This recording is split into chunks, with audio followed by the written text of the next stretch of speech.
Assalamualaikum warahmatullahi wabarakatuh. Halo semuanya, gue Fanda Zizur Rahman. Kali ini gue akan ngobrol kalian tentang Gen Z.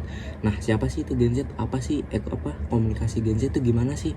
Nah, bagi kita yang Gen Z ini dari kelahiran 97 sampai 2012, kita tuh hidup di zaman yang unik. Pertama, internet udah ada. Kedua, sosmed jadi tempat kita nongkrong. Ketiga, komunikasi ya lewat layar lah, masa tetap muka. Nah, yang bikin komunikasi kita beda dari generasi sebelumnya itu kita lebih suka voice note daripada telepon panjang atau balasan cuma oke. Nah, tanpa basa-basi tapi udah mewakili 1000 makna.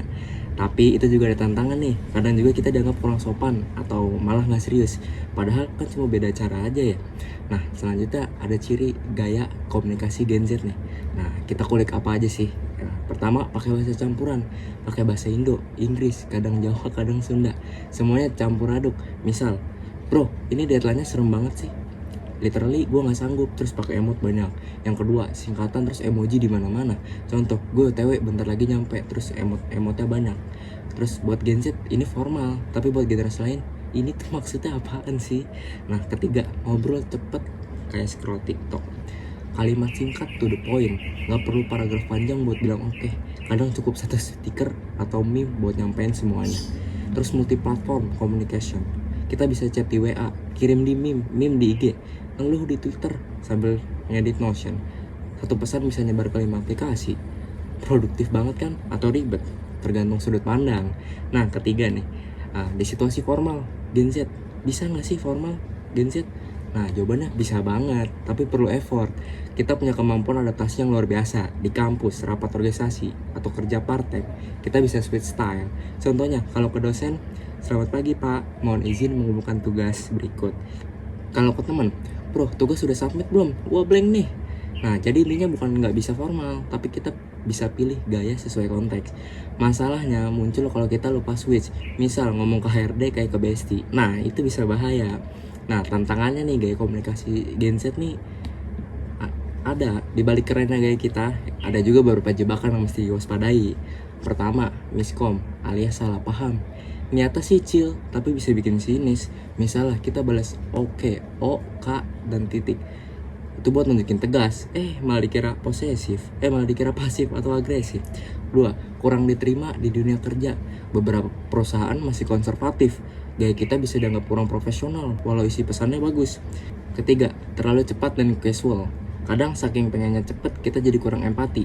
Misal, teman cerita sedih, kita cuma balas pakai emot, semangat ya. Padahal dia butuh didengerin, bukan cuma emoji. Empat nih, ada over digital, semuanya lewat chat, sampai-sampai ngobrol langsung jadi canggung.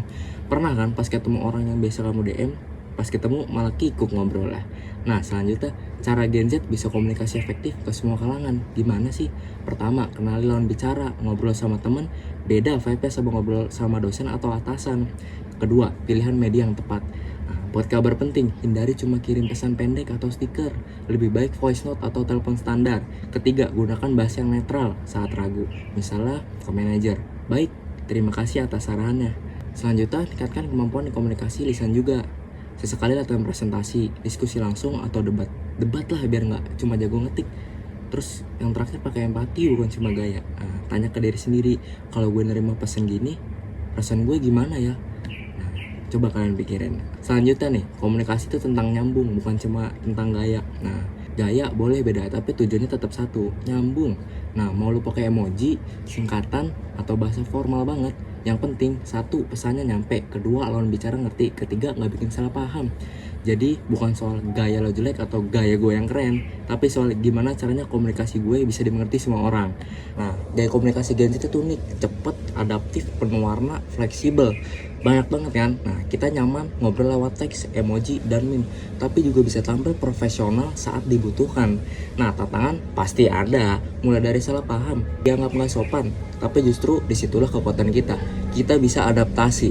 Asal kita ngerti konteks, lawan bicara, dan tujuan komunikasi, gaya apapun bisa jadi efektif. Intinya, komunikasi itu bukan soal gaya doang, tapi soal nyambung dan saling mengerti. Dengan versi terbaik diri lo sendiri, sambil tetap respect ke orang lain, Gen Z juga bisa jadi generasi yang gak cuma rame, tapi juga berdampak lewat komunikasi yang cerdas dan beretika. Nah, kalau lu setuju dengan pendapat gue, boleh beri anggapan atau tanya-tanya ke gue.